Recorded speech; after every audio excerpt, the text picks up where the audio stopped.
Good. Just so you know. Yeah.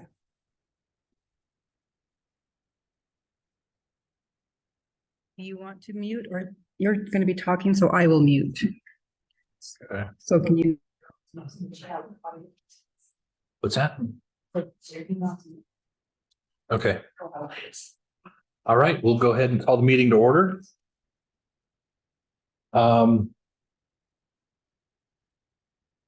Chair?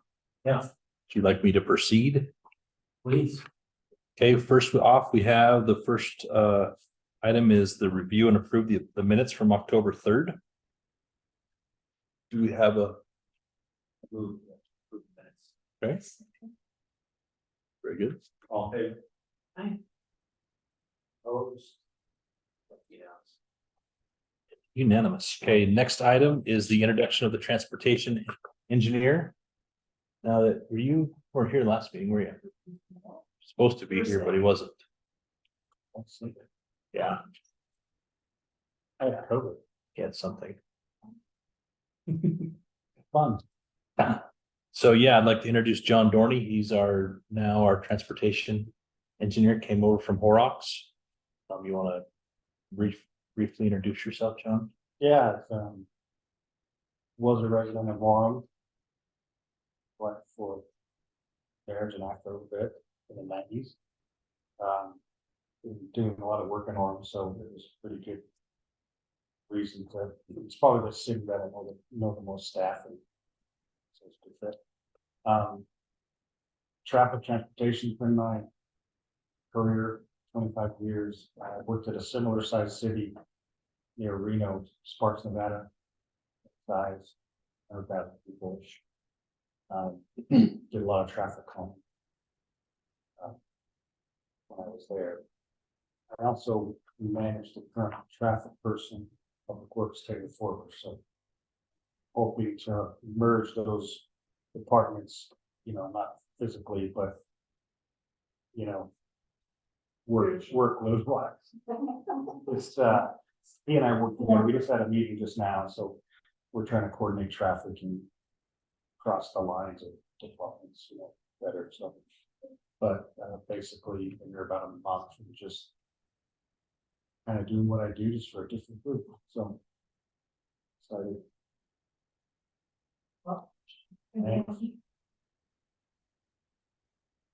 Okay. Moving on to the next item, I guess I can. Position for Orem, or we've been looking for a while. Is it vacant? Yeah, so we've had the position, transportation engineer. It's kind of an interesting evolution. When I first came on back in 2002, we had a section manager that was also a transportation engineer. So there was a private development / transportation engineer. That has since, when we backfilled that position with Paul Goodrich, a few of you may have remembered Paul. He sat in that position for quite a while. Someone want to get CJ. So Paul sat in that position for probably 15 or so years. Briefly, then we hired Brady Hale. He kind of fit that for a little while. He was an employee from UDOT. Then with COVID and the economy, it's just taken a long time to actually fill that. Transportation engineering has grown exponentially. I think with the advent of a lot of the transportation projects, a lot of DOT work, we just, for the longest time, couldn't really, to be very frank, couldn't afford engineers. And finally, we've finally got to where the engineering positions, their ranges are pretty competitive with the market. And then just happened to, I don't know if it was my constant Chinese water torture, constantly annoying John, but the opportunity came when Horrocks has been purchased by a large venture capitalist group. It just seemed like it was the right timing for John to come over and be on this side of the table instead of the other side. So that's kind of So we've always had the position, but it's been hard. We still have a vacant position in our design section doing our capital projects, and it's been somewhat nice in the fact that we have some pretty large facilities projects going on that are consuming a lot of our enterprise dollars, mainly the water tank. We have a bond that we had been issued for that to build, and then because of costs and whatnot, it's actually consumed a lot more of that money than what we originally thought. And so because of that, we've had to push back some of our typical maintenance type projects in those enterprise type funds, stormwater and water specifically. Water reuse, the sewer, water reclamation, they've, not to get on too big of a tangent, but same there, we're putting in a big water reuse facility down there, so we'll be able to treat, I can't remember to what level, but we will be treating some of our wastewater to an acceptable level, and we'll be using that to irrigate the golf course as well as Lakeside Sports Park. So, but again, that project was probably twice the amount, so it's been consuming a lot of those dollars. But hopefully we can get another design engineer here soon. It looks like we had an applicant, so it'll be just about the right time these projects get wrapped up, and then we can get back to doing our bread and butter of water main projects and sewer main and storm drain. So that's a long answer for saying yes, we did.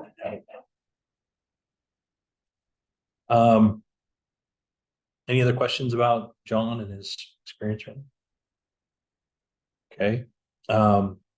Next item is the 16th North 400 East project update. How do I actually, which one of the cables connects? Do all these work? Do you know, Cheryl? I don't know. The meeting's far out from, but. Yeah, we do have an open house tomorrow. You can tell because we have section we're on without meeting. I went a couple weeks ago, but I'm not. I had them with them. In the minutes, you know. I'll show you. Yes. Maybe that's what it was. Yeah, 3 weeks ago. The government just get canceled. Yeah, the 24th. I can't remember what happened. The 24th. I don't know. Yeah. Okay, so that's tomorrow. I will report back, but I did reach out to the Timpanogos, Northridge, and Oak County PTAs and ask them to share information on that. I don't know if they will, but I asked them to. It said I would do that. So it's on a different.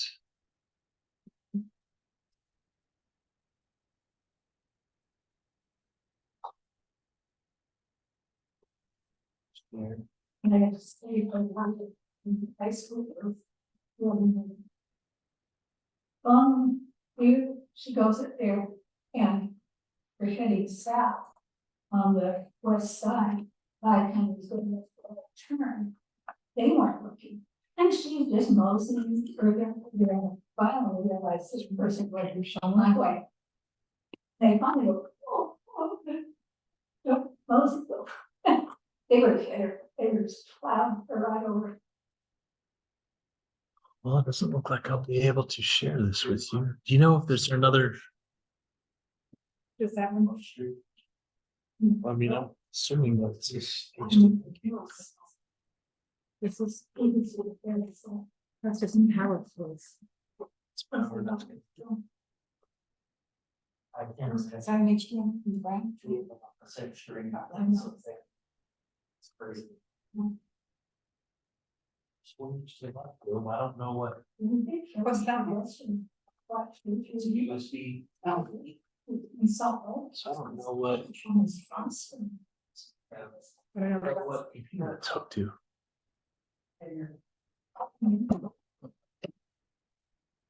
That's probably not gonna work again. You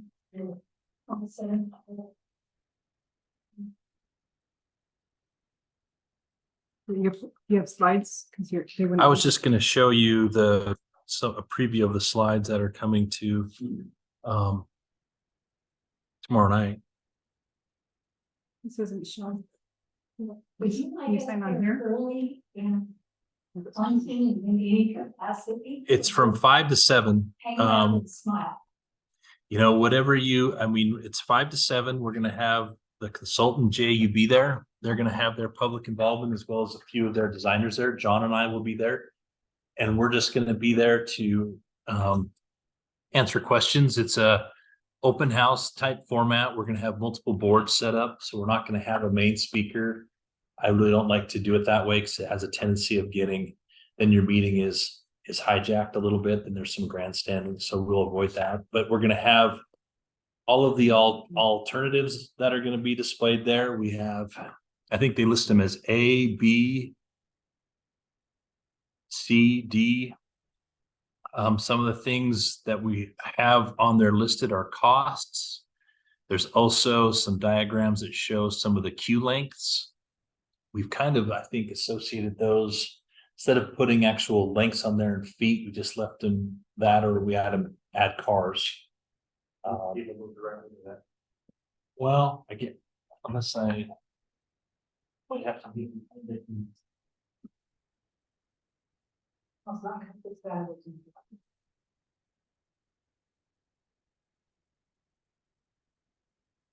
There.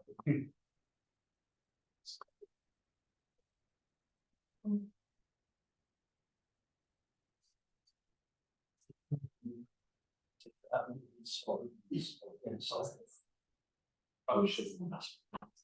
They just. It's sad.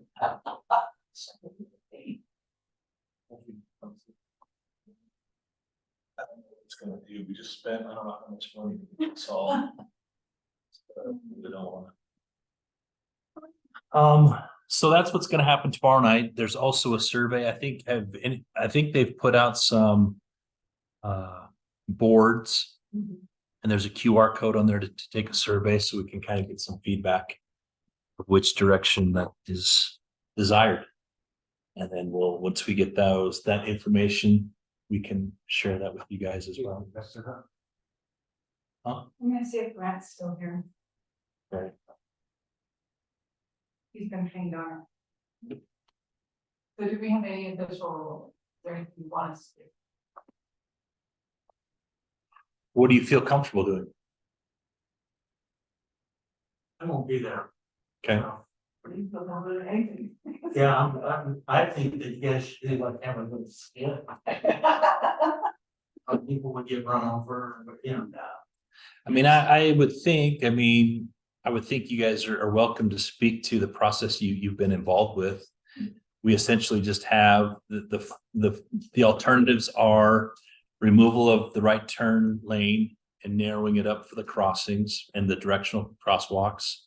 And we have what happens with delay for 2023 as well, 2050. So people can kind of expect to see what will happen if we eliminate those turn lanes. The other alternative is moving the crossing itself further to the west. And then we're putting in a hawk signal. We've also included the tunnel, with both the tunnel being on kind of the south or the west side of the pipe, as well as on the north side of the pipe. We've included a roundabout. The roundabout has RRFBs in there for their crossings. What's that? RRFBs, they're rectangular rapid flashing beacon, and they there's one down at Mighty Light, but they're the smaller LED connections, and they wigwag. So It's in the present button, you have the square lights. It's not a red light. It's an alert. You know, yeah, you see them down at like 8th North. I think Center Street, when you cross underneath the freeway, I think there's RRFBs there. Trying to think where else we have an RRFB.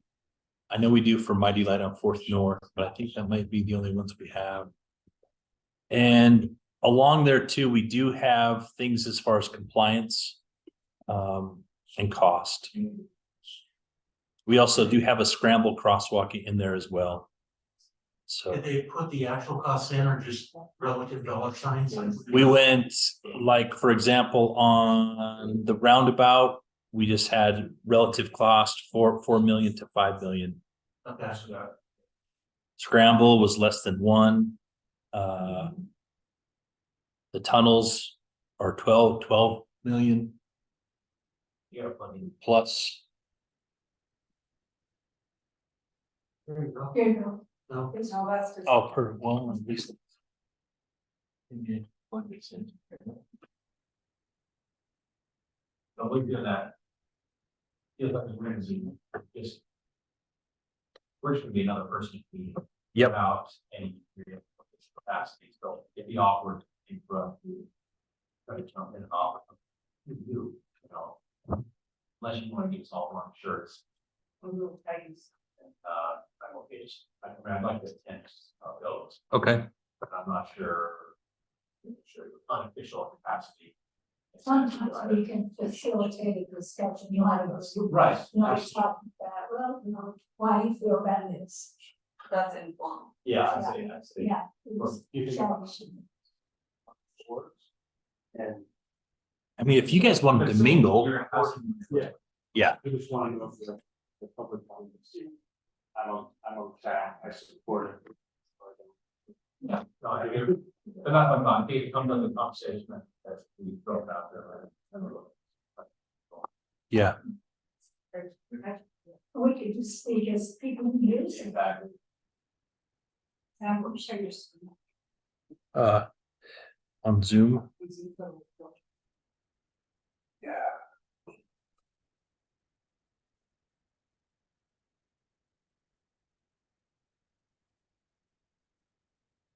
Okay. So here's the alternative A that we talked about with the directional crosswalks, removal of the right turn lanes. And with that, we also had them provide some information on what that's going to do as far as impacting when they drive through it. See if I can blow this up a little bit so you guys can see it.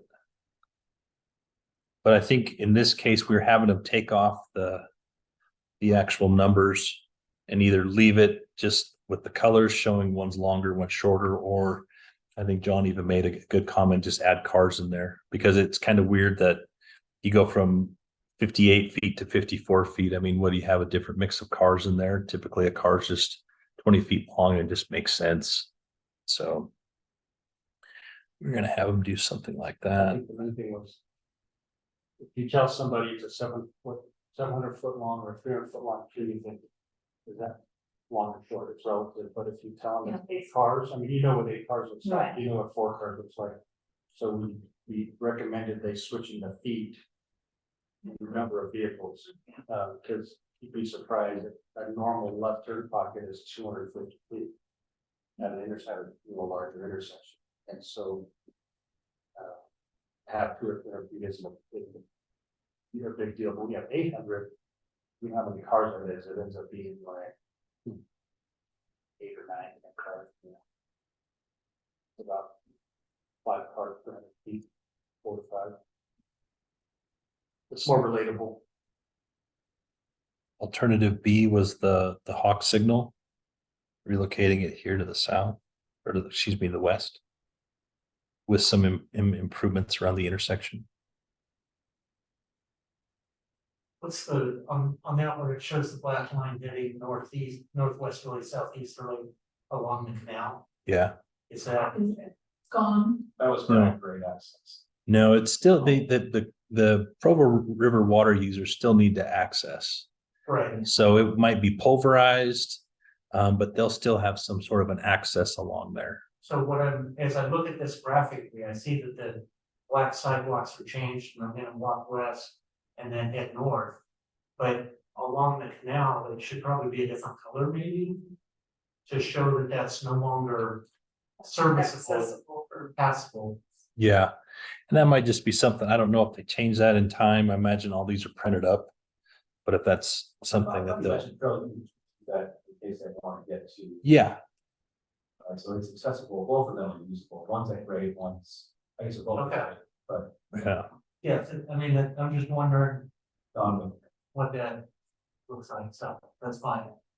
Oh, when you get, if you're coming south on that roadway, where are you going to cross? Are things going to change? Is the intersection still going to be the same?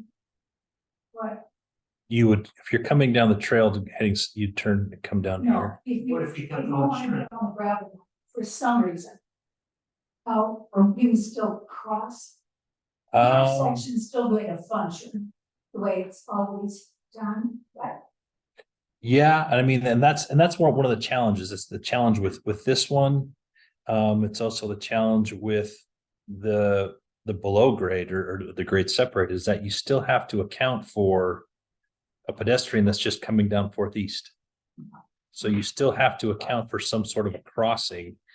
It's just that you're trying to take this trail crossing and relocate it. So maybe in this case, if that's what we need to do, we might totally take that away and there wouldn't be a pedestrian crossing there. That might be something, that maybe this solution doesn't fall out. What's that? We might, I mean, and that's the discussion, right? Is like, hey, this, maybe all these fall out with really the better alternative is this one because it accommodates all the uses that are there. We've narrowed it up. We've changed some things. It's got blank outs, whatever. I mean, maybe this is going to be the preferred because of all things considered. Yeah, when you look at that, those kids that are on the north that have to walk to school, do we expect them to walk west, across the street, come back east? Well, yes, because the reality is Timpanogos School is, the high school is here. Right. So it does kind of lend itself to think that it would make sense for them to walk down and go this way. Isn't the junior high south? Junior high it's south and it's quite a ways over. Yeah. it's on I it. mean, you could have kids that walk, but I would think that most of the time they're gonna be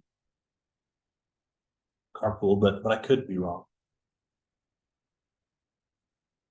But I guess, yeah, this one you can kind of see, at least this close, you can see that it's green, it is a different color. So, yeah, I mean, that's the thing, right, is we came up with these and brainstormed them, but everyone's gonna get a chance to submit and. I think I'm able to say I like in A, I like this. But in. C, I don't like think, I this. mean, we'd have to look at that survey. I'm trying to think. The survey online doesn't give, I don't think give you the option for just ranking. What order you like, Right, Wasn't there 12 alternatives narrowed down? right. yeah, to narrow it down. Yep. So I'm just curious if, like, from the results of this meeting. If there's feedback that says. That would somehow be a combination of things, do we have the ability, do we have the ability to do that? I would Or do we think have to there's pick gotta on be a, these specific alternatives? I mean, that's one thing that I can add. Have them add to it. I mean, it's not till tomorrow and maybe we add a comment section. Presumably we'll get their comments. Yeah, but you've got to write it down, we're not just, listen to the public. Oh, no, it would have to be, yeah. Ordered. But if 50+% of the comments are all, I like this and this. We're gonna get a chance if one person on 100 says, I like these, just, Yeah, it has to be volume. yeah, I mean, if there's an easy, obvious. Plus and minus for each one. I couldn't see the online survey. Cost, I think was mentioned, but anticipated start here. When did you see that? Let's do it again today. Was that the one that you took or the one that called? Happy to see it in the slides and photos. Yeah, this is that would be the fact Mhm. For us. And it's not.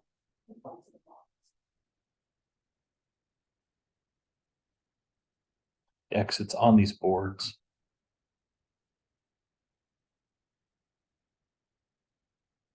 Yeah, because this one, I think there is a little bit of a potential, hopefully. I can't remember if they reached out to this property owner to let them know that we were showing this. Surprise. Yeah. Well, might get one being coming. Right. Here's and we included I guess to go back, here's the tunnels. Right.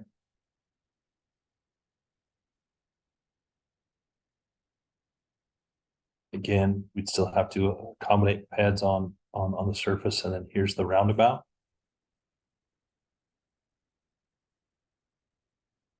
I would think likely as we were discussing this, we would have RRFBs on all 4 of the crossings. We just have these 2 identified for the major movement for the trail. And in here again, we look at delay, how it affects it. Then here's the scramble, ped scramble.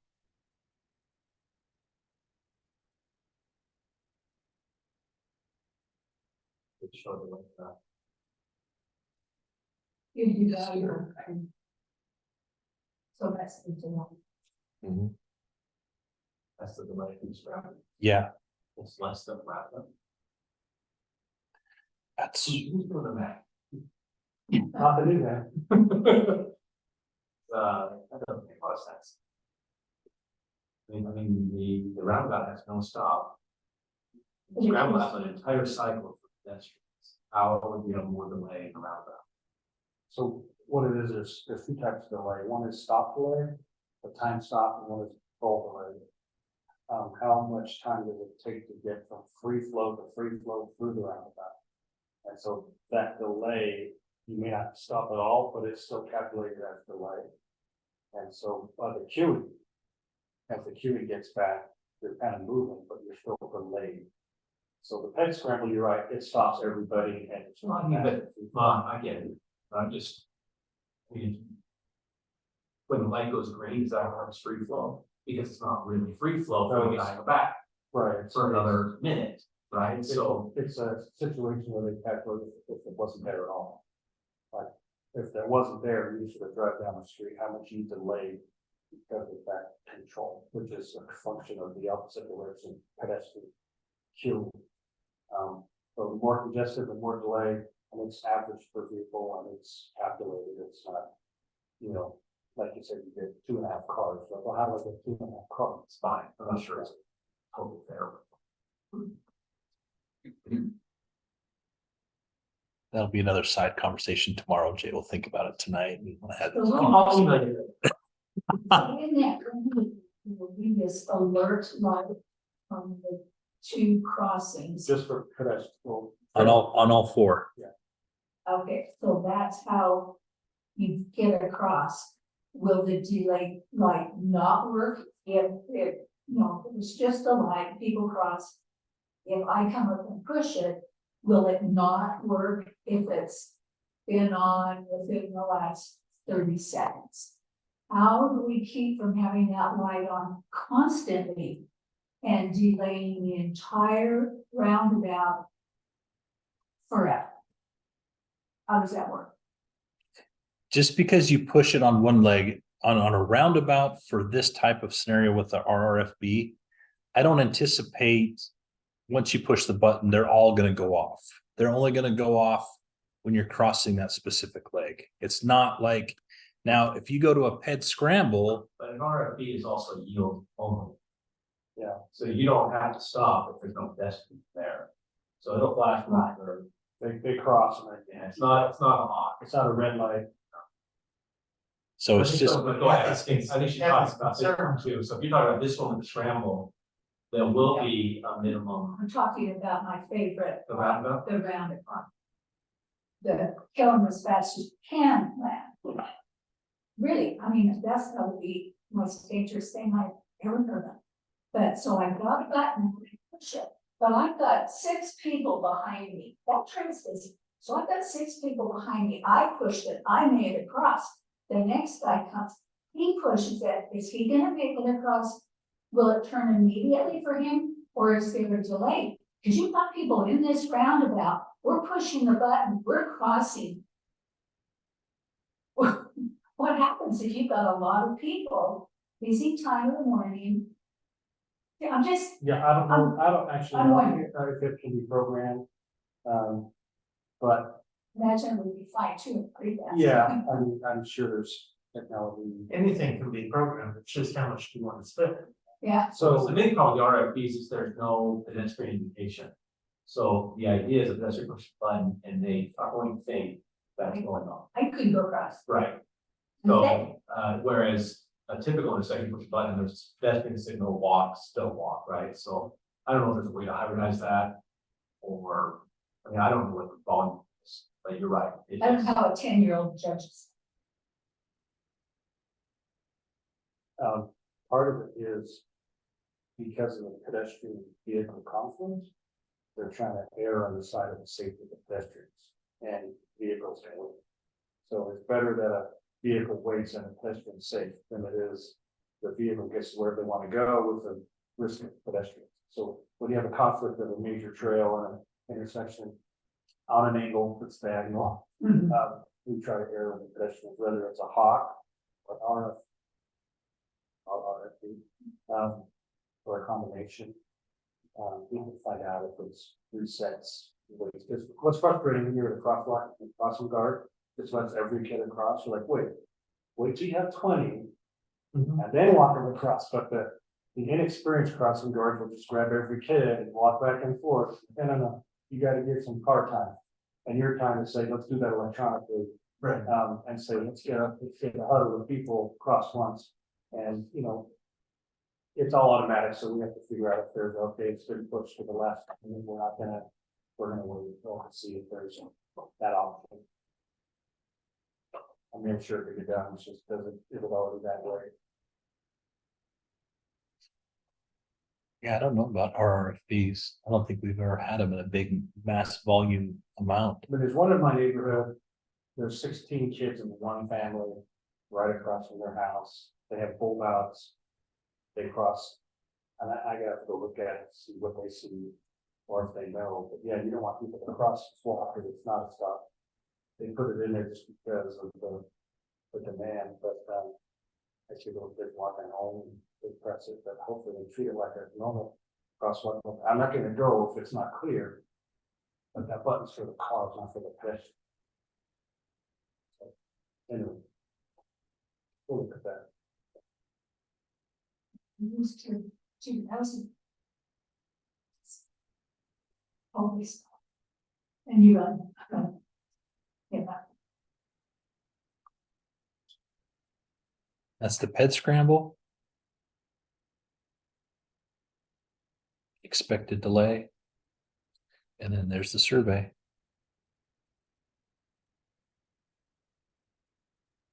So that's what to expect for tomorrow. So is that just gonna be a slideshow that's on Pete or? I think the plan is we're just gonna have boards, hopefully two sets, and everyone can walk up and Okay, view and look. And we have, I think, 7 or 8 tables that they're gonna set out. And whether it's the QR code or it's a physical survey to fill out. That's what I was saying, you wanna stand by a board, if you feel comfortable, I mean, there'll always be someone else there, but. The idea is to connect the public to the TAC to say, we're TAC members. You might have to ban, but you like it. we have questions about them, they're going to have even more. Yeah. So if we're standing there, they'll be, so we just, oh no, this needs this, and this Right. trail will still be there, maybe gravel. This is, so, When's it gonna be set up? We have the facility from 4:30 to 7:30. So I will come early so I can look at some more. do you know, Maybe familiarize myself. it's in the commons area. So I'd imagine I've never been to the high school, but I imagine it's the front door lobby area, I'd guess. So And don't feel like you have to answer the question, go with somebody else that Yeah, that you feel comfortable with. we can say he knows. Yeah. yeah, point right there. Yeah. The news. Oh, Well, hopefully we don't have the news there. you know, Any other questions about this project? Okay. Next, we have Lakeview Parkway project update. We are now moving towards our 60% submittal. We are we're still over budget. So we're looking to reduce some costs. We have reduced some lane widths to try and save some money there. Travel lanes being 11-foot lanes, and then the buffered bike lanes from 8 feet down to 7 feet. So it's not much, but it will help out every little bit. That would do the acquisition cost of land. So it'll help with acquisition costs, TCE cost, all of it. So it should help with all of it. Some areas where there's these little triangle pieces, it's probably not going to help much because we'll end up with this useless piece of land, and we'll probably be purchasing all of it anyways, but then it'll just be construction costs. They are having to do some more in-depth geotechnical work. The Lakeview Parkway in Provo, they have had to come in and surcharge the area. They've had some pretty bad soil, so they had to bring in material and let it sit for a little while to let it consolidate. We might be doing the same thing. So they're going to go out and do some more test holes and see what's going on. So that's where that project is. Next item 5, we are beginning the mag tip selection. I don't know if you guys remembered when Bob Allen was here, he kind of explained the role of mag and how every 2 years we have a tip selection. Right now we have brought forward to be a co-sponsor with Provo on Independence Avenue extension study. That's all it is a study. We're going to look at the feasibility of the cost to make that happen, the right of way that would need to make happen, and then what's a logical point of connection to Orem. What is that? So that's, And then what's that, 200 east and So I will, let me pull up a map right here to show you. that's green. Yeah. Oh, what's, So yeah, oh, so I'll share the screen because Cheryl will want me to record it. But what it is right now in Provo, Independence Avenue comes up from 8th North or 820 North, and it comes up here and dead ends. So I know there's been discussion in the past of how it would connect up through and tie into Orem. Right now, Provo owns this parcel in here. So they've thought about being able to bring Independence Avenue north. It would stay along in here. And then as it gets to this area, does it make sense to swing up and tie into this area, which ties into Orem's Main Street? Or does it make more sense to have it come to the 1730 North as a T intersection, maybe a 3-legged roundabout, and folks can go up Main Street or go down Sand Hill Road? Or do we have Independence Avenue just swing down and tie into Sand Hill Road? So we are partnering with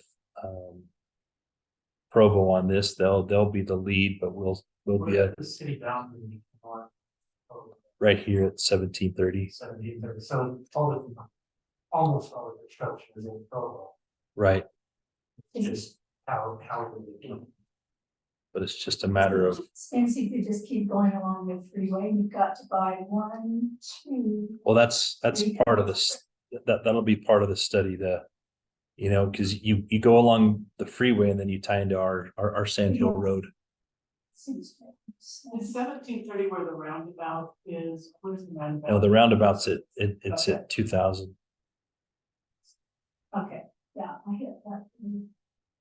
So I mean, it makes it makes a lot of sense because you look at in my conversations with Provo. I mean, to me, it would make sense to have a roundabout or some sort of a intersection here, and then you can have folks go this way to get to Walmart, to get to UVU, and or then you come up Main Street, and then it supports our commercial area. To have all of it come to Main Street is a little concerning because then it accelerates Main Street being improved to a 3-lane facility. And I mean, I think there is a need right now to improve this intersection at Main Street and 2000 in this area. But not all of this roadway is wide enough to facilitate a 3-lane facility. You would be eliminating parking to work with the existing asphalt and or then it's similar to what we've done on 16th North or some of these others where you have to do a strip take on each side to try and make it fit, or you go one side or the other. So where I just don't see right now politically, we have a lot of support for a lot of widening of corridors, especially in this case, it's essentially to have Provo come up and utilize our services. I don't see a lot of support for that. But Sand Hill Road, you improve this piece of it. The other piece of it already has a 3-lane facility. It might make sense to have them go down Sand Hill Road. But Honestly, a lot of people from Grandview would take that to go get on the freeway in Virgin Parkway. Yeah. Instead of having to go where they're going now. So having it go west a little bit and funneling people on the Sand Hill really makes a lot more sense, like you're saying, than trying to fix Main Street. We put them on Main Street up to University Parkway. And then they're still gonna add congestion to University Park. yeah, Huge investment. Is this an alternative to, I know there's, Interchange. UDOT's trying to do another program exit 820. stuff. And there's some significant resistance to that, so would this be an alternative? To alleviate some of that pressure that could take people up through the freeway? it could be. I mean, it would, yeah. Because right now, I mean, they do have a connection. It just is kind of a circuitous connection that winds its way up and gets on our Main Street. But yeah, you're right. It would help service this area a lot better. In talking to Provo, they took it. There was an option. There's a development that's happening right here in Provo. Someone has purchased this property, and they wanted to connect this road into Orem, and this whole Grandview area in Provo was definitely opposed to it, even though it has no real significance impact for Orem. Provo did not want to have that connection, so they'll be putting in a sidewalk. They wanted trail And the connection. You know, it's saying 20 minutes to go around. So with that being said, I don't know how successful Independence Avenue is going to be through. There was, I mean, this, It'll be, if they put it in, It's an alternative. to- it would be extremely successful. well, I would have thought that this area would have liked another connection just for a grid network, but Well, like I say, if they put it in, they'll like it. But right now, they're being Provo, they're being Grandview, the way Grandview's always. yep. So So at least for this piece, they'll have a sidewalk connection, but they're not, that's about all that's happening there. The sidewalk across 2000. Well, no, it's just gonna be a sidewalk connection. It'll just be, they're just gonna have they're just gonna have a sidewalk that's gonna come up. It's not gonna cross, but it's just gonna come up here and then connect into this 2000 and then, Oh, okay. yeah. There's not a lot of volume in that area, but.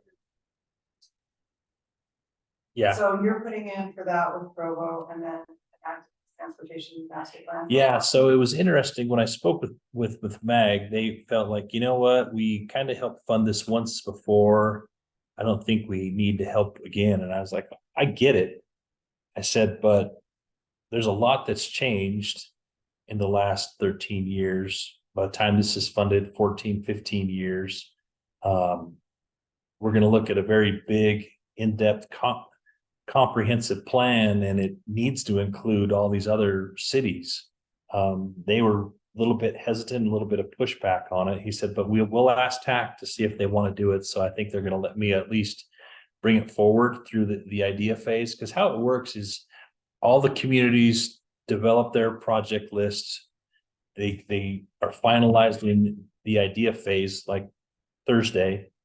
We'll have a meeting in December and we'll vote on them. Because there's, I think, $120 million this year. And we have price tags associated with all of these. MAG will give their ranking, and then TAC will vote on it. Essentially, you get an idea of where yours fits in with everyone's ranking, and then you can take it forward to the concept phase. So the TAC may see, you know what, yeah, cities need to do this on their own. They shouldn't be coming and asking MAG for money.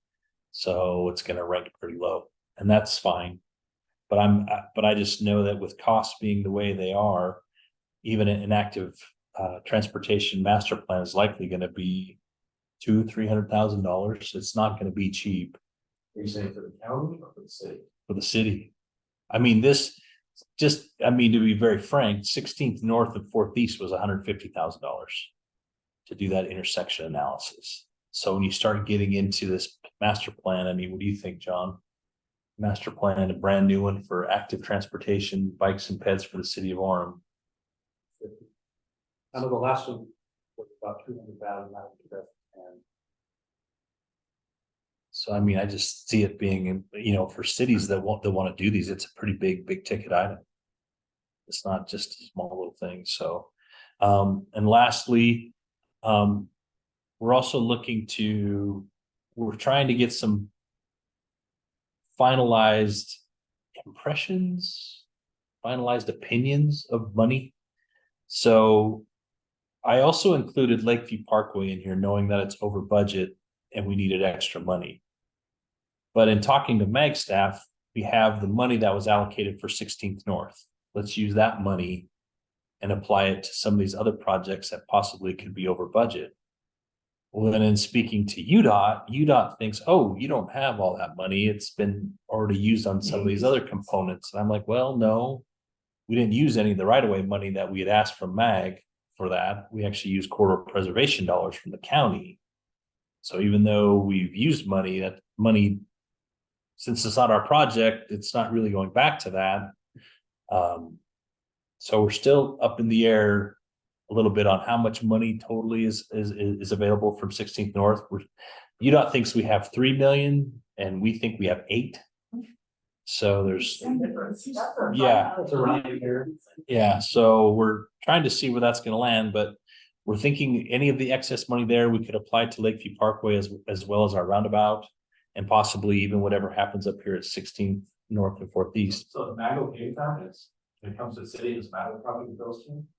In this case, where we have this money and right now with the cost of everything being just so unpredictable, and they, instead of going to MAG and asking for money, we have this money that's been allocated to Orem and to use it in Orem. Now we would still have to go to the technical advisory committee, the TAC, to make sure they're okay with us doing that, as well as going to the board.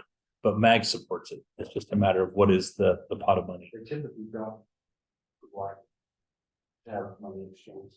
I don't think you're. They like to take it back, but I remember Provo asked for 10 million, and they're like, okay, like the product overrun. So Sean's comment was they rarely ever say no to an ongoing project. Well, I'm just saying, they're giving it to another project that's ongoing, that's a little, which makes. Yeah, how do they fight? They don't- Because if we give it back, they're gonna have to give it to us. They don't automatically do it, but if the TAC is not the engineers, planners, right from all the cities, they sit around, look at each other like, we'll vote for it because we know we're gonna vote for us. So it likely will happen because we're not taking any money away from anyone else or shut down. But it sounds like they can do with your money what they want to. And maybe they don't need to tell you they're doing it, because if there's $5 million that we think we have, they say we don't. Well, that's UDOT and MAG. It's two different people. MAG wants the money No, but and UDOT disagrees with how we spend it. We'll clear it up. And Yeah. MAG's sounded like they supported us today. We just gotta get it cleared, but it's. So if it goes that way, where we have the 8 that we think we have, and we can apply it to our projects, then we would do an idea report for Center Street to have it reevaluated and relooked at it and re-estimated, since it's been way too long. We're talking now at least 8 years since we initially did that, so we probably reevaluate that project. Don't we need the money for 400? Well, no, the money we have on 16th North is the widening project from State Street to 12th West that the state is doing. We had 8 million set aside for that project. And then once it was jurisdictionally transferred, we still had the money that we had requested from MAG. Oh, It's not the 16th North 400 East. That's a separate project. No, that's a separate project. I looked at the 2050 plan, they had Center Street in today's dollars, 10 million something, and then a phased another 12. Or is that on top of the 10? It wasn't clear if it was 10 plus 12 or 10 becoming 12, but it's in the tens of millions plus. It is probably the business. To widen center. Widen center where it's sort of neck down. Yeah, because our initial design of Center Street was to an Orem city standard where we weren't putting in 8-foot shoulders and clear zones and things like that UDOT requires. We were doing strip takes, 11-foot lanes, no shoulders and things like that. So if we reevaluate it, we would be putting in pedestrian facilities as well. There's a railroad crossing that has to be expanded. And I mean, you can go to Google Earth and just look and see, it doesn't take a traffic engineer to say, how am I gonna fit in? Three more lanes, two crews in the center and. and west. And you got. Yeah. So we already have a project here identified. We've just been on hold waiting for this Why? to be abandoned. No, like, It's 5 lanes east and 5 lanes west, and it's 2 right there. 2, 3. but it's not like it doesn't get perfect backed up. I'm trying to think, like, there's a appliance store right there, there's sprinkler road right there, it's not, I mean, maybe because I've done it on Saturday. Part of it's feeder. It doesn't matter, if you're there, between I'm 3 not and used to 7, being that. you can't get out street. And Vineyard Mill Road comes right to that, and they're just building. So part of it's planning ahead. Where is Utah City gonna be in relation to that? It's north, isn't it? Where Vineyard is. That's right, I don't know. Is that the old slag? Isn't this the slag that they're from Chinese? There's the slag. Oh. That's where we're gonna put all the adult memory care folks. Since they got a short little bit anyways, it won't matter. So Kathy, you got a spot right there for you. Still being recorded. You're gonna have to tweet that out of the minutes. Of course, that was all unofficial and off the record, just kidding. But that's what we got going on. We also have a MAG tag application, and that's, I had asked for State Street active transportation study money, and even in my discussions with MAG for the tip selection, they thought our active transportation plan might fit better underneath that. And So this is even after council voted that. Not to happen. They removed it, they removed it from our master plan. They were the traffic transportation. That was one of the things they included in the. on State Street, they removed BRT. But they didn't remove, but they did, because I want to say is it Bike One? Is that they were there and they were very supportive of, expanding and doing that. So council seemed to support that and wanted to look at putting some sort of active transportation facility on State Street. But that would include, because we talked about connectivity, because you're going to have to do access management in order to make that safer. You're going to have connectivity between businesses, reduce accesses, and then parking and things like that. So that was all part of that study. So the active does not include. So for our active transportation master plan, we might get it funded through that tag process, and we'll work on that. Wednesday at 3:30. The work session. Yeah, We're doing a presentation to the planning commission. in the work session, which is at 3:30. So it's 3:30. On next Wednesday. On what? Oh, sorry. On, What are you talking, on the the Oh. previous bike ped the plan. active transport?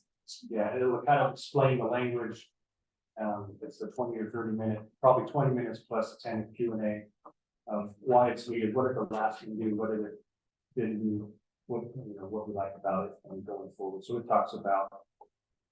I mean, the bike ped language used to be called bike ped, then it went to complete streets and now it's active transportation. But they're all the same. So we can see that. So we're hoping we can educate people at the work session with that presentation. It's about the previous study and why we didn't. And at that one, I've been hearing all of this stuff that happened in city council and read the minutes and listened and I'm going, this is really interesting because if UDOT wants to put BRT up State Street, it's their street. And does Orem have any say? We do. Can we say no? Yes. Okay, so if they're gonna do it in Linden, they're Huh? gonna do it in Providence, we should not say no. Maybe this political plan built for the gondola, do you remember that? A couple of years ago. I like gondola. There was supposed to be that'd be awesome. I know that there was a gondola that was supposed to go from Wolverine Crossing to UVU. We ended up with the Ped Bridge instead. But yeah, I'd like to float an idea, if this is the time for new things, unless we're talking about the bicycle plan, which I'm happy to talk about bicycle plans. You're just showing that, or did you want to say something? I was just, this is what the old I do have Bike- a bike quick lane. question here, though. Who's in, I guess what's the purpose of this workshop and just kind of an education component to talk to planning and then just planning commission. if they have the ultimate authority? So if we were to ever, when we come back through, because this is an appendix to the general plan, the planning commission is part of it. So I think right now we're just gonna go through that. John's gonna speak, a little bit of education, and then we're kind of getting a feeling for, hey, what things should we be looking at? Because when we get this money from either the mag tip selection or the mag tag selection, all these acronyms, we're going to be moving forward with the process. So we'd like to have some ideas of direction. Where do the folks that are part of the community, what is the feeling? And we can at least get out of the gate on the right foot. Hypothetically, if planning commission doesn't like bikes. Right, is this a waste of money? And is that the purpose of this? That was my next point, yeah, what's the appetite of TAC doesn't want it, planning commission doesn't want it. Why go after It's these? planning commission. Well, I'm just saying, I'm giving everybody full say. Well, I know you want, but the city council did not, right? And that's. but the that's who council, you have to get on but the board. thing is council has given staff the direction to pursue it. So we're now just going to be including, hey, what are some of the things that we should specifically look at? We just looking at it with, hey, educate us, let's bring it all, let's all soak it up, or do we just, let's focus mainly on bikes, let's focus mainly on transit, let's focus mainly on everyone's gonna walk, and then we can just kind of direct it and steer it, or so. Which is, I mean.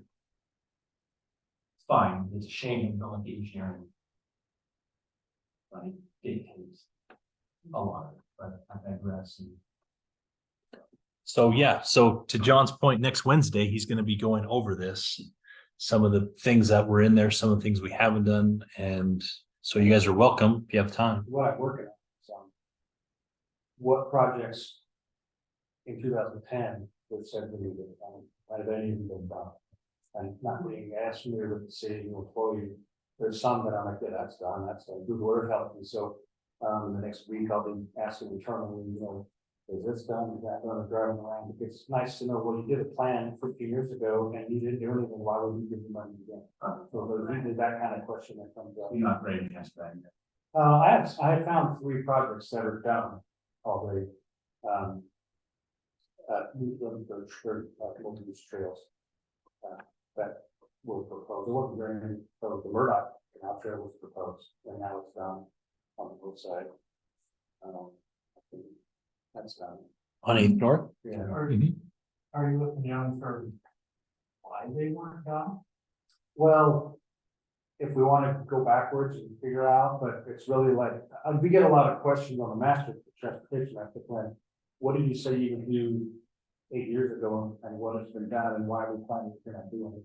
Part of it is these people accept the plan and then the next round of politics either agree or disagree, hence the districts I'm feeling. So we kind of have to meander as we go, and I think if we got funding in July from MAG, I mean, that's not quite a year out.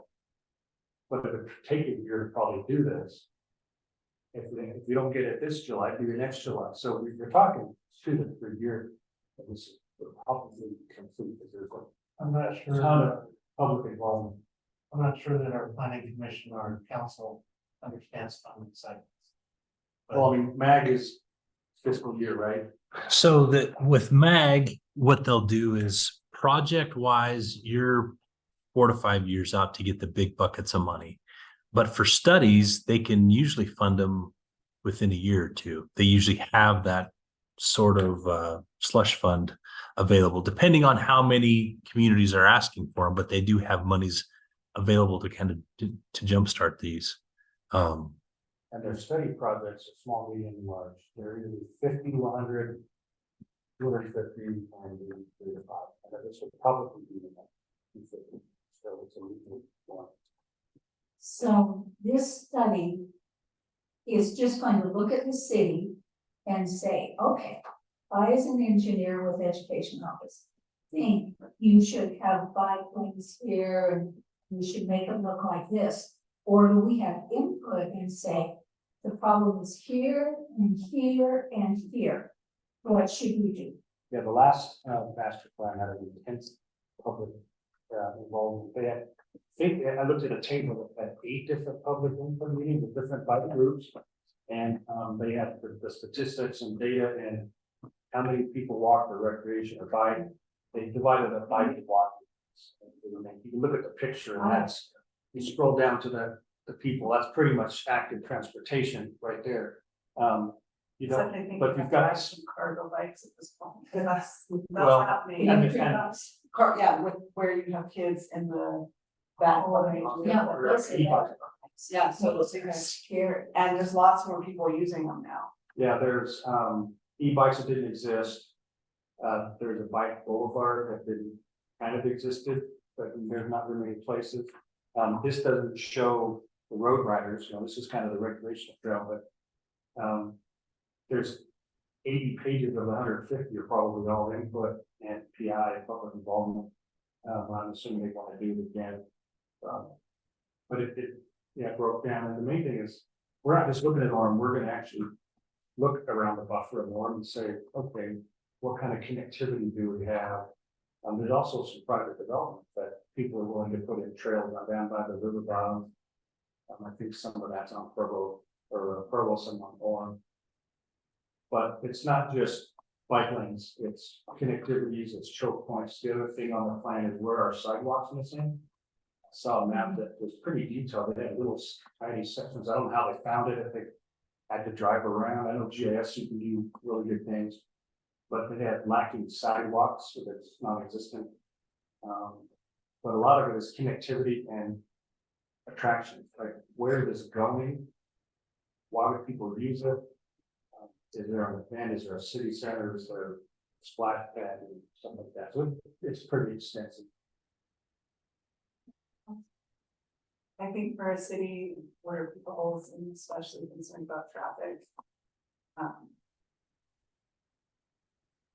Anything we can do that facilitates fewer people driving, because they feel comfortable and safe on the road in a different mode of transportation. That usually, Alleviates many people's concerns. I did this feasibility study in Petridge, and they estimated 3,000 people a day would use it. And they're at 10,000 a day, so that's. You build the infrastructure for people so bike and walk and feel safe. And start. And that's both right, so that's not one person using it twice, that's 5,000 this way and 5,000, but it takes that many cars off the road. So it just depends on the support. Um,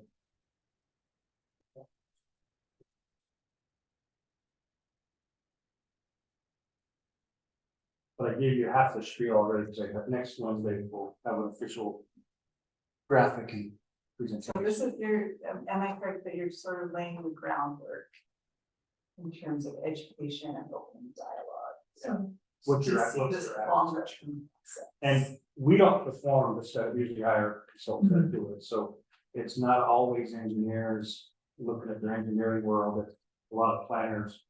We get bicyclists that do bicycling for all the time, and so you have somebody that doesn't ride, making decisions for people that do ride, so we want the input of road riders, recreational riders. We had a developer in Reno, he designed his road, his pathways to be 25 miles an hour for e-bikers. So his ranch and he's building homes on, they did speed curves on them instead of just slow walking through them. They planned for e-bikes. And he went to Europe 10 or 15 years ago, and that's what they had. It's like they're going to get these soon. So I did see a guy, I don't remember what he was walking somewhere in an open area, and there was a guy with one of those bicycles going. The cargo bikes. Cargo box, he had like a kid in the front and a kid in the back. And assuming he was electric, because he wasn't pedaling very hard, and it took up a lot of space and. People use it for grocery shopping, so they get in groceries and didn't matter, so. There's a lot to do, you know. And we were supposed to have a field trip today to go look at a canal, to convert to a trail that we got ready out, so. Which one's that? No, That's ambitious. The north. I guess. What's that? That's pretty ambitious. Yeah, I think it was the North Union. Yeah. Oh, pretty, I did want that. Yeah. Do we destroy your backyard and put in a path? No, Oh. Not even against the fence? So Sam, what is our rating? I'm doubting, I'm guessing it's not bad. For bronze. We got to the one level and it's just kind of, So we're looking at all different options. It's the early stage. We were supposed to do a field trip and walk down the canal. and just like when people buy the easement. And you're gonna have to buy all of that land that all those. That was one of the things that came up, is that the canal company doesn't own as much anymore. Yeah, it's So, always private. so it's harder to do that. yeah, the best way to do it, as we were talking today, would be to pipe it as it is now with people using it, and then you can have a maintenance road on top of it. You kind of get the corridor set, and then if it abandons, you still have the corridor there. But where they don't necessarily have fee title, gets a little more challenging.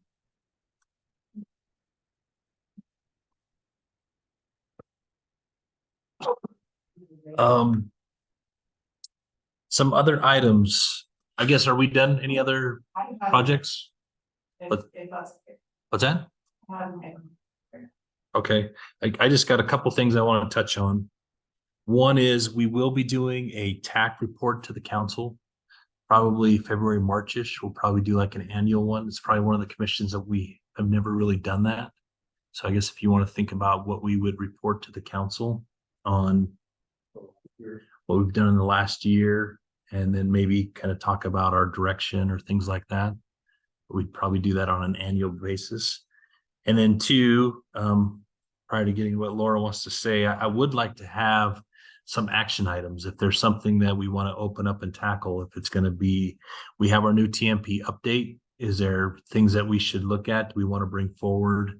Right now we bring to you some items, but are there things you want us to be looking into? Do you want us to look to increase speeds on some corridors, or do we want to look at reducing speeds? I mean, is there something that you want us to be actively looking at? Your priorities, things like that. So You, yes. That was a good Why, thank you. But could you do me a favor, Sam, and go to 2000 North and 180 West and do a street view. let's see. It's-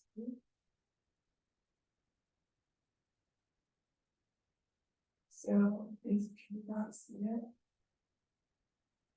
Oh, that's not helpful, like, look at this, okay, we'll leave it there. This is before the improvements on the road. So I can try to take some pictures and send them out, but if you look at that intersection, go down. To right there. So on the right side of the screen is Oak Canyon Junior High. Yep. And the thing that I want to bring up is there has been a fantastic improvement at this intersection. There are, and I walked it last night in the dark, and I was really paying attention. It's a combination of 3 different traffic calming measures. So there's bulb outs on both the east, that would be east and west. Or north and south. No, this is- We're looking west, right? We're looking west. Mhm. So on east and west, there's bulb outs. Can I, you down right? Yeah. There's- Hold out. There's a bulb out right here.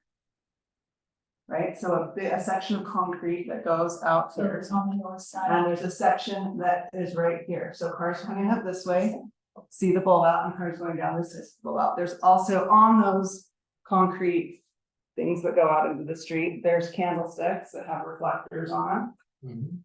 And in the middle right here, because I'm still up, there's a pedestrian. So you can pause right here. We can make it. Yeah, it is so much better than that, and especially because you have the middle school right there and tons of kids cross the street there all the time. And I have been thinking, Sam came to a meeting at my kids' elementary school, people were feeling like the safe routes to school isn't quite enough, like there's not a lot of safety. We know there was an accident at Jay's school involving his daughter. There was a 17-year-old soccer player from Crowell High School who was hit and killed right at an elementary school. There's an elementary school on one side and there were fields on the other side.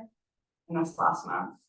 And I have been thinking that, especially with the way that this right there at 2000 North feels so much safer, that we should do this at all of our schools. But that we should employ whatever mix is appropriate of traffic calming measures at all of our schools in Orem, and really really double down, put down resources and commit to making streets safer, especially around our schools. I don't know that goes, ag would fund that. I don't know if that's just all city money. Some of City it, I know money. pouring concrete gets more expensive, but some of it doesn't have to be. Some of it could be painting it in a different way, but I just think we have this toolkit of traffic calming measures. And I'd really like to see some sort of. Not just plan, but action, and I plan to have action. To make the places around our schools safer, because we know that cars don't slow down because there are school signs. We know cars don't slow down because there's speed signs. And we know they do slow down when we design our roads. Absolutely have to. Keith Davenport can come back from lunch in 8th grade. He was schooled across the road right in front of our school. It was a junior high, but it's Navy Road. So I am absolutely in favor of it, and pouring cement on a bulb out is not a huge amount of money. And save some kids, so. And I think, I mean, it would depend on the street and the school about which combinations, but I loved that it was a combination of traffic calming measures, right? It wasn't just one thing. But this combination, and in that situation, in that street, that combination works. I crossed the street with my 9-year-old in the dark last night, and cars were going back and forth. And I stop, I make sure that they can see us, that they're slowing down, and they do see us. Do they have lighting or you know some lighting there? It's not very well lit. So I don't think there's any lighting. My friend lives at the house that it almost runs into, and her porch light is kind of bright, but the intersection itself is not particularly well lit. Right. But again, that's where like, right, it's not just candlesticks, it's candlesticks with reflectors. Right, so it's this combination, and I feel like we have the tools, we have this traffic calming toolkit, we know how to do it. I wanna invest Orem's resources to make these places safer so that we don't have any more kids getting hurt. It seems like we get federal funds for school safety. There has to be a pocket So- someplace in There's federal a- money. That's the intersection, yes. That's what it looks like. There is a safe routes to school program. Every state runs it differently. I don't know what it is here in Nevada, when I worked there. You had to do the project and then get submitted to get reimbursed. It wasn't front loaded, so Okay. every state's different, but there's a state person that gets federal dollars for safe routes, and we just have to apply for it, and that's if it's school district or city or combination. Just slow down. And this is on a hill, so cars go really fast on this hill. I think it's an example, and I'm sure it was Legend and Orem working together, because the street divides the two. It was our project. It was our project. Mhm. Good job. That's a raised. That's a raised curve in the middle, Mhm. and a car turn right on west end. But then the right turn on west end. Westbound turning right. Oh. So you're coming here to there? Never mind.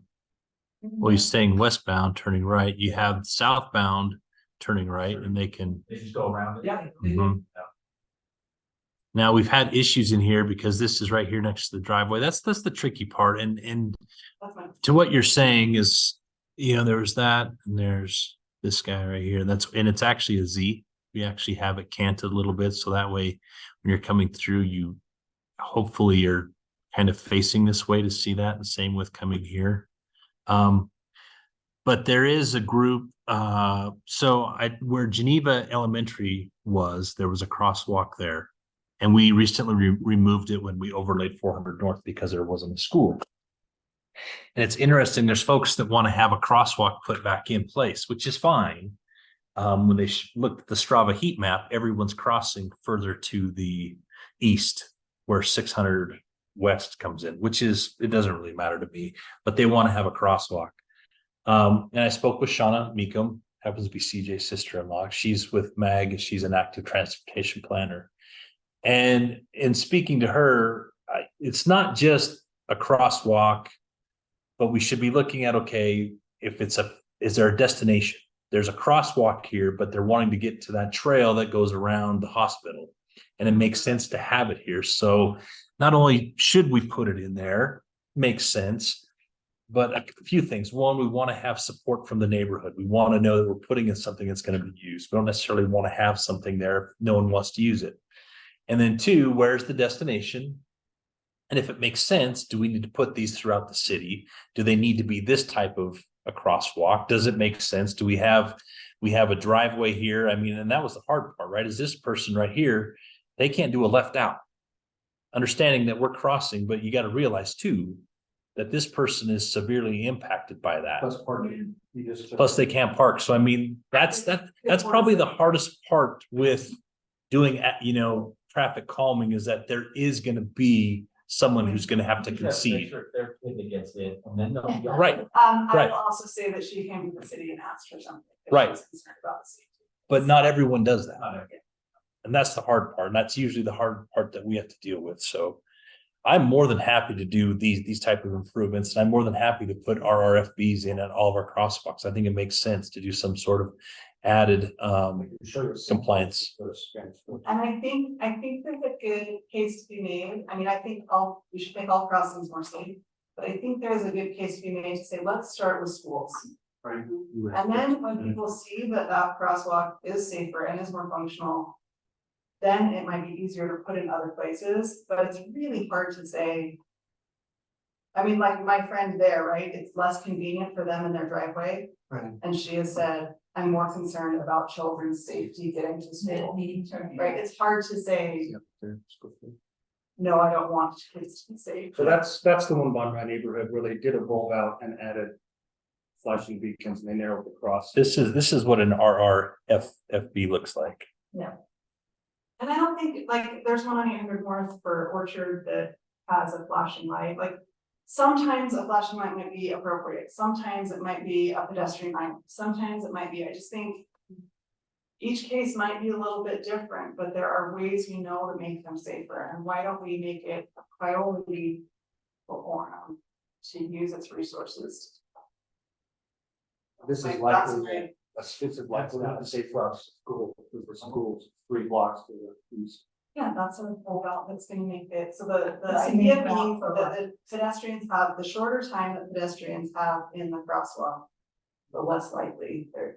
Yeah, and there are studies that also say that the narrow the lane widths make it look like it's constricted, drivers are still at. So that. So you're optimizing the driver slowing down and the least amount of opportunity for pedestrian to get this. And you make them think about their right turn. You do, they now have to make an awkward right turn. You Yeah, gotta look they in, have- so yeah, they'll look it and really see optimizes. And they're coming off the US 6, that intersection gets accidents every day. I live like right off over here, but they're coming off of a high speed. Right here, the rejuvenated home, is that where you're at? Coming off the Dale Highway. Yeah, they go from 60 to 25 supposedly, and so Oh, yeah. that curve right there, I mean, I see kids in there and they get my attention. That's just an example of what's. So when I went to the football game in Kansas, it was too cheap to pay the toll road food. So I took the highways, the state highways. In between Kansas City and Lawrence. Going along the state highway and there's a school zone. That you have to slow down to 50 in the school zone by an elementary school. 50. Yes, and I was completely incredulous. Second time I drove up, that's exactly what it said. Slow down to 50. What was the speed limit? 60? 60. Anything They did over that, I've got a 20. case on 60-50. So there's Yeah. 2 different things. Utah doesn't have a speed zone. Other states have a school speed zone where they lower the speed limit even if there's no cross. But Utah only has crossing. Right. They only lower the speed limit for the crossing. Whereas when you're at it, they go from 45 to 20, even if there's no crossing. So it's state driven. So there likely was no crossing for the kids, but it was next to a school. Typically it has to be fenced and stuff like that. So there's different reasons why. They just want to get your It attention. doesn't match state to state. Yeah, but a sign that says school zone 50 miles an hour. It's incongruous. Okay. Yeah, anytime you see a school zone in Utah, it will be a crossing. There'll always be a crosswalk there. I guess cities would put them there if they wanted to, but that's the state. So what would it take to prioritize this? For the tax of the city? I think with that direction, I think we would probably we'd probably just start looking at what are all the crosswalks? And I would probably tackle the most heavily used one first. And then just kind of pick at it from there and then, okay, this one looks like we have the most students at this area. What is, and that one, and to be quite honest with you, we'd probably look at that. We'd also look at the criteria of, hey, this happens to be on a street where there's homes that don't front here. Maybe we can go ahead and put this in. It's a mid block. And I mean, we'll probably look at a few things. I think first off, we just look at all the school crossings and see what. Well, the safe route to school plan doesn't always work. Because. For example, at my elementary school. 1600 North is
data, prioritize it, get the funding, get the neighbors.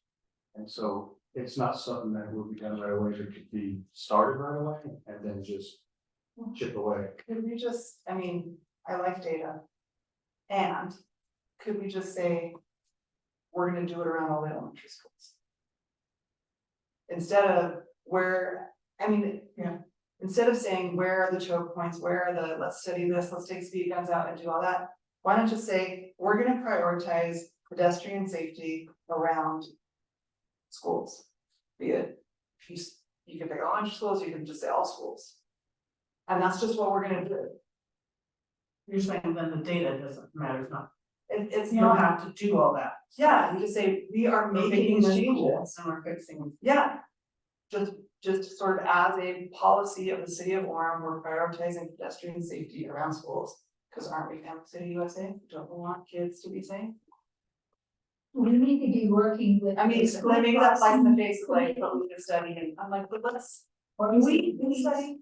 I mean, speaking for Sam, we have to justify where we spend our limited budgets on data, so we would like to try to find the worst, but I'm just saying to randomly pick. So I think the answer is if we could get the council to make it a priority, then we could do away with some of the statistics in it. Is that fair? Yeah, I think it's just making sure we're picking the worst one first. Yeah. And whether that's a full-blown study or just a little. But at Well, some point, I think there is all you gotta do is tell 911 calls for kids getting hit in front of schools. There's all the data you need, and it's in the 911 logs, right? Orem City Police has that data, don't they? Or just, this doesn't feel safe. I walked it. I don't feel safe here. We're gonna make it better. One person's safe is another person's. So pick different parts of the city and start, so it's not like everything happens in Northeast Orem, right? I don't know. I appreciate how thoughtful transportation planning is. I also am very frustrated at how long it takes to push anything. And I don't feel like this little bit of concrete or changing the striping or adding candlesticks or whatever, raised table or whatever combination of things that we're doing. Like, can't we just get started and do something that's positive? We don't want it in 3 years. The Maybe I'm- feature that she was describing, pull the hawk signal, about how much does that cost and how long does it take to install it? Ballpark, Hawk signal is about $150,000. and the bolts. The bulb outs, a little bit of concrete work, it could be $40,000-$50,000. It just, So, well, now isn't the time to do it. well, what I'm trying to get at is, if you can't actually install permanent structure really quickly, which you can't, can you use like temporary means to kind of set these features? Traffic cones, concrete barrier. Installing what looks like, basically what it accomplishes the same thing she's describing, it's temporary, so you can see what happens, you can get total feedback. Well, Yeah. see, you can actually install things that are permanent. Yeah, so the safe hit bollards are about $200 a piece. So we can go ahead and you can go set those in and anchor them and do that. And that kind of simulates a bulb out. If you're depending on the roadway, things get expensive if we're gonna have to change striping. Preferably because of ghost lines and things like that, you have to obliterate the striping, put down a new surface, and then restripe it. That's, to me, that's the only acceptable way. If we go ahead and remove it and try and restripe it, and then it rains or it's light, you got people driving into medians and things like that. So it is costly. Does UDOT know this when it comes to striping the freeway? Now, when it comes to temporary striping and all, that's a whole different story. But that's the reason why I prefer to do it that So way. I'm not saying there's not a cost associated with it. I'm just saying, I, as a member of this committee, I bring forward to this committee that I would like this to be a priority for the city. Yeah. Would that be? And what does that look like in terms of? So the city I guess for how us do to we take, support it? so for us to take action, I think you're essentially gonna create a motion. You're gonna have to have a second, you guys are gonna vote on it, and then we would go ahead and figure out a game plan of how we implement it. I mean, truly, that's how it would work. As much as I would like to just hear from Laura, I got to hear from the TAC. Absolutely. And then People might- we have monies that we could do some of these projects. Barring that there's no other things that are coming up, but we could easily program a crosswalk improvement. That's what I was. Isn't it also like what you were talking about, that meeting or whatever in February-ish? Hmm? Where basically we're justifying our existence, it sounds like. Because we have come up with a mission statement or something that we wanna work on, isn't that what we're just doing ahead? Right. I think similar to the transportation master plan memo. The tax spoke as one voice and said, what do you support and don't support, or maybe that's, I don't know if that's this big. Or not, and maybe just a motion vote is fine, but yeah, I think I was leaning towards Sam, my thought was. Let's make it just more than just chatter and what do they call it, like Formalized. add some gilding to it, yeah, formalize it. Why don't you make? I'd like to make a motion. That the city of Orem prioritize. Crosswalk improvements for pedestrian safety near schools. Do we wanna narrow it to? Let's elementary? narrow, I would let's do narrow. elementary first. Yeah. So now her motion, we have a motion. It's open for discussion. How about if we say prioritize safety around schools, starting with elementary? Then we've got all the schools in there. Yeah. And we focus on the younger kids that might need more support than the older kids. Not that I don't like older kids, I agree. but That's younger accept- kids tend to need more support. I would accept that. So is this to include, are we looking at just crosswalks? Or are we looking at crosswalks associated with intersections, signalized intersections? I mean, Yes. what is our, because I mean, Pedestrian safety. And street design. I'm sure that, I don't know if that phrase is helpful. well, But that to me, street design means. so what does street design mean? The traffic calming toolkit that we have. So now I'm gonna go ahead. Traffic calming is gonna have to be totally an organic thing that we cannot initiate. TAP cannot initiate. If you guys want to have a neighborhood come in for traffic calming, that's a totally different. Now, if it's just pedestrian crosswalk improvement, we want to look at making pedestrian safety at existing things. That's one thing, but we start talking traffic. Isn't optimizing pedestrian safety and traffic calming? Well, I guess it depends. Are we talking about a whole new improvement or are we enhancing an existing? Well, that's the question. So if it's a whole new, as far as a new crosswalk, a new traffic calming thing, I think that's got to be an You organic. have to buy. Yeah. But if there's existing infrastructure and we want to enhance it, I think we don't have to go through the big process. And I think what you're thinking is. There's overlap between the two. But the one that they put in your neighborhood was not just calm traffic, it was to protect, the calm traffic maybe. And so traffic calming is for the sake of slowing cars down, it can only be done on roads 25 miles. And so pedestrian safety, you got everywhere. I redact my So- inclusion of the phrase traffic calming. So they're all related and they all help each other, but they're separate enough that we're not gonna ignore any one or the other, but you may not wanna. How's I think if I'm understanding you correctly. Something that you could put in that would be addressing pedestrian safety. Might also be something that would. You could put in if you were only addressing traffic calming. Some of them, like the one that Okay, you showed. so there is this Likely overlap. reduced it by 1 or 2 miles an hour. How about if we change our motion to say that we would ask the city staff to draft some language that would meet muster, that would cover the difference between traffic calming and whatever, and have something that we could vote on next month as a statement. Maybe send it out ahead of time so we could make any edits that we need. I mean, to me, I think we have some latitude to enhance existing infrastructure. I mean, if we're looking at existing crosswalks and we want to enhance with RRFBs, we want to add some bulb out that's pedestrian safety. Those things are in place. When I look at Palisade Drive, that was all new. right? Even though we were replacing speed bumps with raised crosswalks, it was a new item and we didn't have the support. Obviously, we have existing crosswalks. If we have heavily traveled ones at intersections, like if we're looking at 4th South and 4th West, and if we have the support and that's where we want to go, we want to use social media, put out a survey. Would you support going through this? I mean, those are things that we want to do, because if it's going to be something where people are going to feel like they're delayed, they're going to complain, we just want to get out in front of it and make sure that we have the support. Because like 4th South and 4th West, I would love to do it, but there's going to be quite a few people that are going to complain about it too.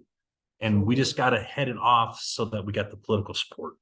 What if we talk about prioritization as a process?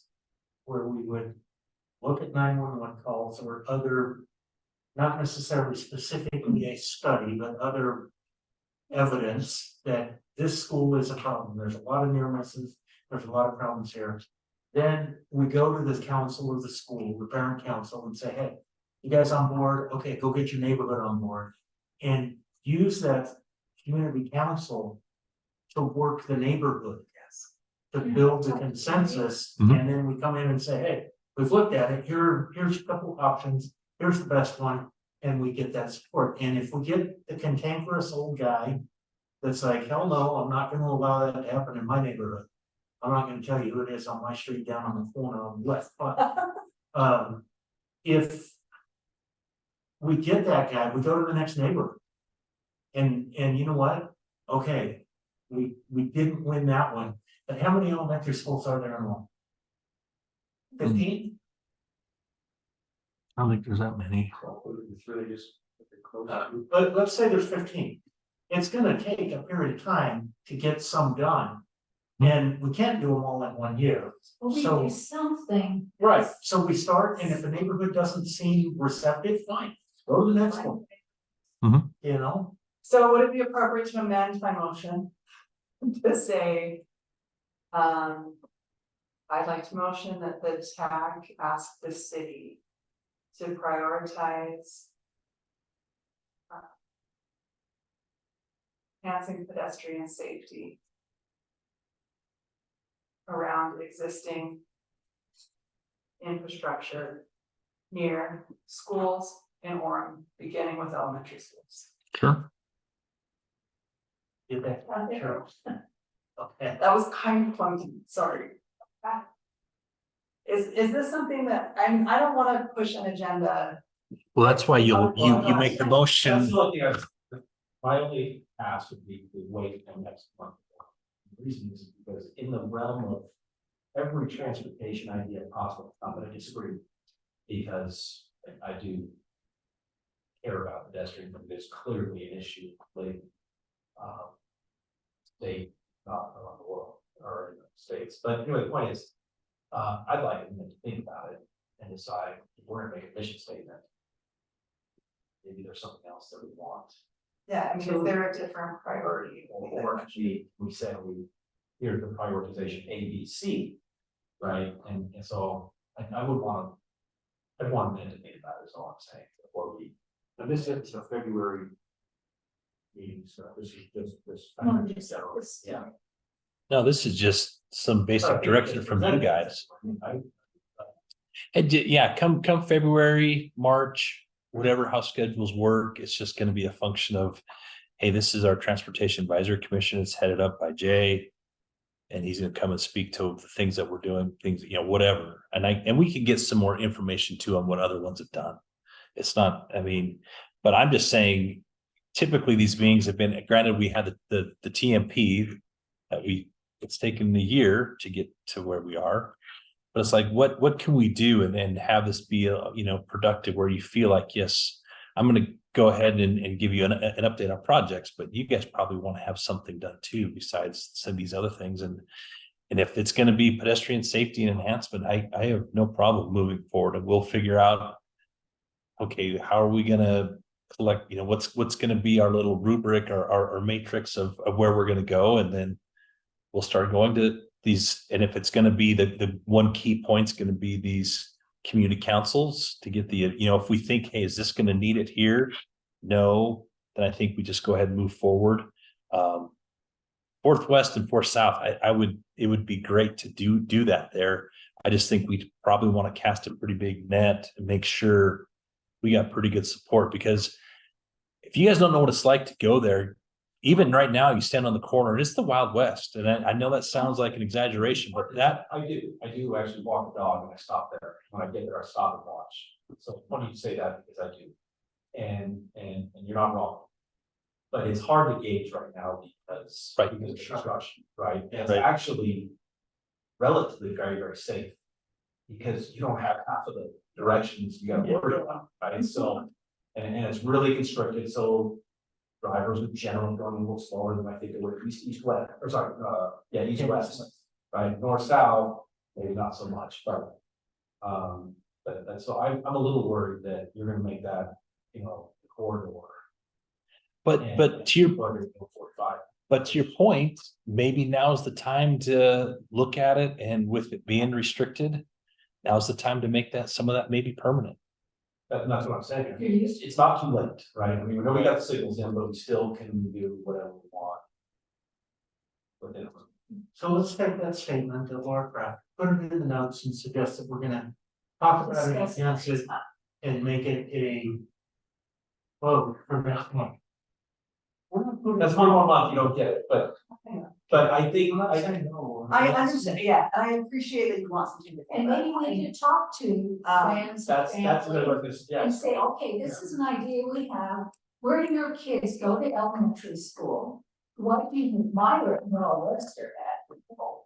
I mean, talk about dangerous, but I don't think anybody lets kids off there. But, you know, what would you like? So why don't the kids want? Because most of the kids' parents drive, because they're from all over the city. Okay, but There are no few visitors on. Or South and State. You'll still have some. Uh-huh. You have to retract your motion or to have to, and not get a second. Are we, yeah. So now second. We're Jay's moving to move my motion to the next meeting. Further discuss it in the next meeting. New motion. I don't think we discussed it, I think we voted on Yes, it, discussed it. But, and we have to close hers first, or is it not seconded in our? So are we gonna add that first, to discuss it at the next meeting? Oh, if we can Yeah. together and do that, I like it. Well, yeah, so what actually happens is that she makes a motion. And then it can either, you can make action on it, or someone can propose, I believe, another motion. That, hey, maybe we continue this discussion to next time. I think that's what they've always done I think you have to make another motion. I don't, Motion to continue my motion to the next meeting, Jay. Yes. Does anybody second Jay's motion? I'm second. Okay. So, Fine. so we're gonna come back and talk to our community. I like, Give yes. thought about, are there different priorities we wanna ask the city to put forward as priorities, or is this the thing that we'd not like to? You don't have to. put our hands in? I mean, I think it's pretty low hanging fruit. Additional. I don't want to go ask, hey, what should we do instead of say kids? No, I say, yeah, I think that's it. Oh, there's It's something that is concerning you. So wait, we have, Everybody in favor? yeah, We have decided, but it's. When you voted yes, people had. Oh. I mean, if you were gonna vote no, it's gonna support. You're not wrong, it's the right thing to do, the question is, how do we do it the best? Sam, And could But I you think go getting to the city- State Street and 1450? Have a citizen complaint, and they're wondering where you go if you need to complain about a traffic problem. See, on State Street, there's a taco place. There's about 1450. 14 right here, Taco Oh. Amigo. Yeah, yeah. I mean, there's a traffic problem there because of their drive-through. But there are a lot of people who figured out, if you're going north, you turn left on that 1400 and then keep going, west. And it goes down and it turns, let's see, yeah. is on 1436. Boy, that looks different from there. Anyway, people are turning down there, and I figured out that's an alternative to stopping at the light at 1600 North. They can go over, hit, what is it? What? Are you going down here to 8th West? And shoot up to that light. And they're going very quickly through, I think it's yeah, 1360 North. They go down, they make that turn, go down, hit 1360. And it's my son. They lived there for a few years. Your son's doing it or he's living there? He's living. Okay. And they noticed that these people are just racing down the street. They figured out this shortcut. A lot of people are doing that. Where does a citizen go to say, can somebody come and evaluate this? Or is it all in our minds? And he just said, where do we go? Where do we complain? Where do we get help? So what he's got to do is it's obviously a traffic calming concern. Well, he said there's no speed signs for one thing. Well, it's not going to do much. Or speed signs. He thinks they're doing nearly 40 down the road. And this is a road that's used to, I mean, kids have got basketball hoops, and this is a road where people have not done this before, but people have figured out this little detour. There's a form, right? In the Yeah. Traffic calming. So he can go ahead and make the request. Hey, there's speeding in this neighborhood, and it's but it's all in this. It's on our website, It's on City of Orange. and yes, the traffic calming guidelines. Okay. And essentially they go through, and there's a step-by-step process in there. I guess I'll kind of get up here to it. So they make a request, and then you have to fill out this petition. And it's all here, description of the problem, and then signatures. We need at least 50% of the people along that corridor to sign off that they support it. Is there a way to just have somebody come up with a traffic gun and see if there's really a problem? Well- Won't city come and just sit there? Well, the thing is if there's a problem, I mean, you can have enforcement come out, police enforcement can come out and they can do some things. But it's, They don't wanna make a big complaint if it's really, you know, he says, I know they're going faster, but can we just get somebody out there to check it out? Wouldn't that be public safety that's an out? yeah, I mean, you can have them call dispatch, the non-emergent number. I don't know if it's, what is it, 229? I don't know what it is. But It's- if they fill out a traffic calming form, and then the city evaluates it, puts in some things on the street, so designs the street so that cars drive slower. Then people might not choose to make that their alternative route. I mean, that's where they're going. So that's not installing No, speed signs or having police officers issue tickets. Now, That they was just for want the the police to get the facts, you know, are these people actually speeding? well, you can do that. So You can if actually do a just form, drive it. And then that would trigger the city to be able to look at it and say, is this a problem? Okay, So that first step is the form, followed by the community involvement, so that the city can say, yeah, we're gonna come in. And that's part of the city, you know, Sam's concerned about it, the city shows up, then they look like Big Brother. Your son's gonna have to build consensus with his neighbors and say, we've got a problem, come help us. And it becomes a part of the exercise for the city to come help, rather than becoming folks. Okay. If you want to have him send me an email and we can coordinate with John, or John an email, then we can just kind of walk them through the process. I mean, Oh, he can do it. okay. So I mean, it's just a matter of, I mean, hey, they're speeding. We meet with public safety. They can go out and say, yeah, they're speeding, or yeah, your 85th percentile is 35, it's 25. I mean, if they're going 60, then we'll probably get involved. But if it's faster than 25, we just look to see if there's, I mean, it's really crazy. You wouldn't think that they could go that fast through there, but maybe they do. They got it, they just. So just have them reach out and we can see what we can do. But if we're gonna do any physical improvements, we're gonna need to have consensus. Okay. So it's 801-229-7070. That's police dispatch and that's the non-emergent. And before you get petitions, we may wanna sit down and be like, okay, what qualifies for affected people, you know? If you go outside of the area where people don't live on the road, so usually we have established an area. Well, you just need the neighbors who live along that street. Which, Mhm. Yeah, but sometimes it gets expanded to anybody that'll sign it. You know what I mean? So, Oh, If we come to my neighborhood and get a couple signature. I think it's possible. and I think. But that's why we wanna see- House number, address. You don't have to put a phone number, but we do want to So, see did addresses. this not happen in Palisade? Is that just a city decision? So Palisade was a little different in that there was existing speed bumps. We were overlaying the road. And we said, hey, do we want to put back speed bumps or should we put back the same amount of traffic calming devices, which are the raised crosswalks in different locations? Well, let's have a public meeting. So we hosted one in that room over there.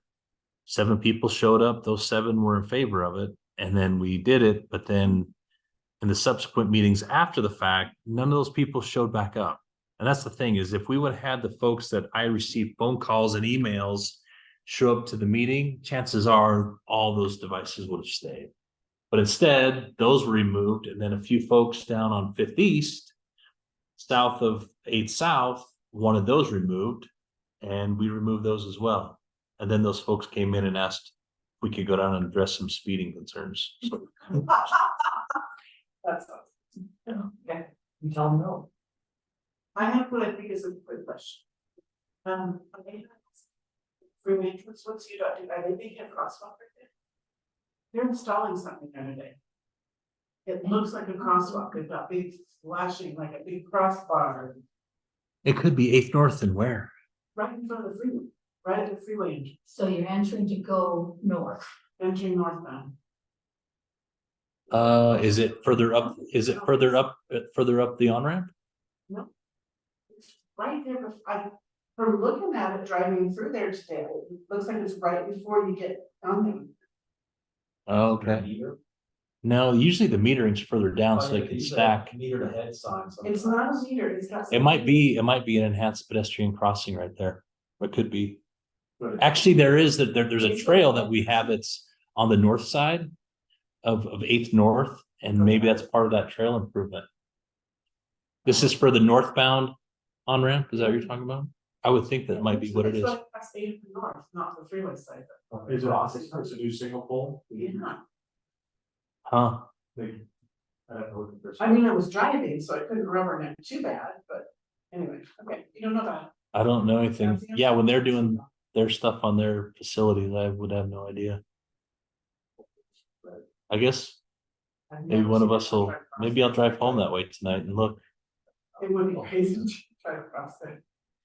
What's the deal on 2000 North? They're taking out all of the handicapped ramp things and then putting them back almost the way they used to be. I'm going, well, they look really nice. Why are you ripping them out and putting Is them it the back? yellow things they're putting down? Which part of 2000 North? They've had the yellow pads, you know, and so, but on one of them, I can't remember how far it is. So you're coming down the sidewalk, East of state or west of state? it's east. So going to, 1200 North and 12th North or 2000 North? 2000 North and 200 East. So we're looking, you know, the trail. And that on each one of those little roads coming out, you know, you've got the sidewalk and then you got your little handicap, what do you call it? Access The apron. and your yellow thing. Truncated domes. Looks really good, but they're coming and ripping them out and then putting them back. Looking almost the way they're, and then that one So you're coming down, I can see a bike lane. They're coming down, you got it here, and then they have to go back here to go up, and then take your sidewalk around, and I'm going. He said there, sit on the corner. I know, and I didn't realize it used to still be back there. Why did they replace them? I mean, they were all perfectly good, and they're digging them out and replacing them. Maybe it's a drainage thing. There, when I look at this one, there's probably an issue with. One, if I had to guess, we typically replace all of we do a bunch of concrete work prior to the next year when we're gonna be doing an overlay. And looking at this one, it's probably we've had to grind this. And so it's probably there's some settling there. And if I had to guess, this may not meet the new ADA standard. So we probably have to remove it, Okay. even though for the folks that never use them for their intended purpose, they're probably out of compliance. I bet we have some slope issues in there, so we have to modify them and get them to where they're ADA compliant. Yeah, extra money, just, you know. put it I back. think there's a contractor going around. replacing something. Tell them to come to my house. There's a lot of going around. Yeah. Yeah, this is our ADA and sidewalk project that we're doing right now ahead of our roadway project. I thought it was- I didn't hear that Tom said it all. Yeah, I don't know why it is. Well, the only time it's directional is if it's at a T intersection, which would make sense here, that we pull it back and you don't have the apex type, but you would Well, without a marked crosswalk. have them right here too. The crosswalk is the extension of the sidewalk. Yeah. Across the street, so that one looks pretty good, the other one would have you technically crossing outside of the unmarked crosswalk. Well, Yeah. this one, that in either case, it's not necessarily marked. So you would, I know that's what I'm saying by law, the It is unmarked just- crosswalk is the extension of the sidewalk across the street. yeah, Well, I don't that's know. what they're going to do, they But just, with so much. they'll just cross and then just walk that down. yeah, I Or don't know. kids are just gonna go down. It's fine. Yeah, I don't know I why. look, we adjourn. Second. Jay, All those in favor? Yay. Any opposed? Any opposed? Take out. You don't have any special needs, Sam? Sure. Thanks. I feel like I don't know.